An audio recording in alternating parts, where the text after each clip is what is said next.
পেঁয়াজে আছে vitamin B1, thiamine B2, riboflavin B3, niacin B5, pantothenic acid B6, B9, folate ও vitamin C.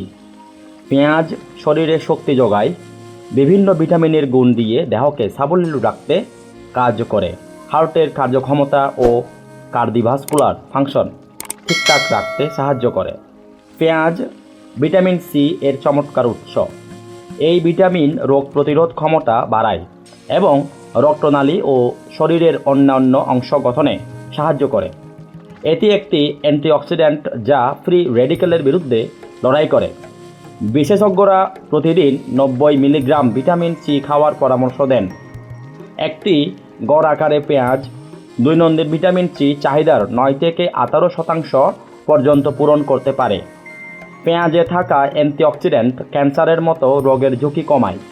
লাল পেঁয়াজে অ্যান্টিঅক্সিডেন্টের পরিমাণ তুলনামূলক বেশি থাকে। ডায়েটারি এবং প্রিবায়োটিক ফাইবারের উৎস পেঁয়াজ। ফাইবার দীর্ঘ সময় পেট ভরা রাখতে সাহায্য করে এবং নিয়মিত মল ত্যাগ করতে সহায়তা করে। পেঁয়াজের প্রিবায়োটিক ফাইবার অন্ত্রের উপকারী ব্যাকটেরিয়া প্রোবায়োটিক বাড়াতে সাহায্য করে।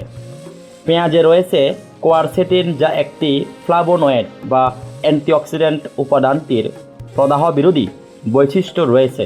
পেঁয়াজ শরীরকে ভিটামিন ই তৈরি করতে সাহায্য করে। ভিটামিন B6 এর উৎস পেঁয়াজ। একটি মাঝারি আকারের পেঁয়াজে দৈনন্দিন ভিটামিন B6 চাহিদার 8% রয়েছে। এই ভিটামিন শরীরকে লাল রক্তকণিকা গঠনে সাহায্য করে। এটি প্রোটিনকেও ভেঙে দেয়। পেঁয়াজের অ্যান্টিব্যাকটেরিয়াল বৈশিষ্ট্য রয়েছে। সর্দি কাশির ভেষজ ওষুধ হিসেবে যুগ যুগ ধরে পেঁয়াজ ব্যবহৃত হয়ে আসছে। প্রতিরক্ষামূলক অ্যান্টি ইনফ্লেমেটরি প্রভাব রয়েছে পেঁয়াজের। পেঁয়াজে থাকা কোয়ারসেটিন রক্তচাপ কমিয়ে ও কোলেস্টেরলের মাত্রা নিয়ন্ত্রণ করে হৃদরোগের ঝুঁকি কমাতে সাহায্য করে। অ্যাজমা এবং ব্রঙ্কাইটিসের মতো রোগের উপশমে পেঁয়াজের অবদান রয়েছে। বেশ কয়েকটি গবেষণায় বলছে পেঁয়াজে থাকা যৌগগুলো শ্বাসনালী মসৃণ ও পেশিকে শিথিল করতে পারে। এতে অ্যালার্জিজনিত হাঁপানি এবং ফুসফুসে প্রদাহ কমে।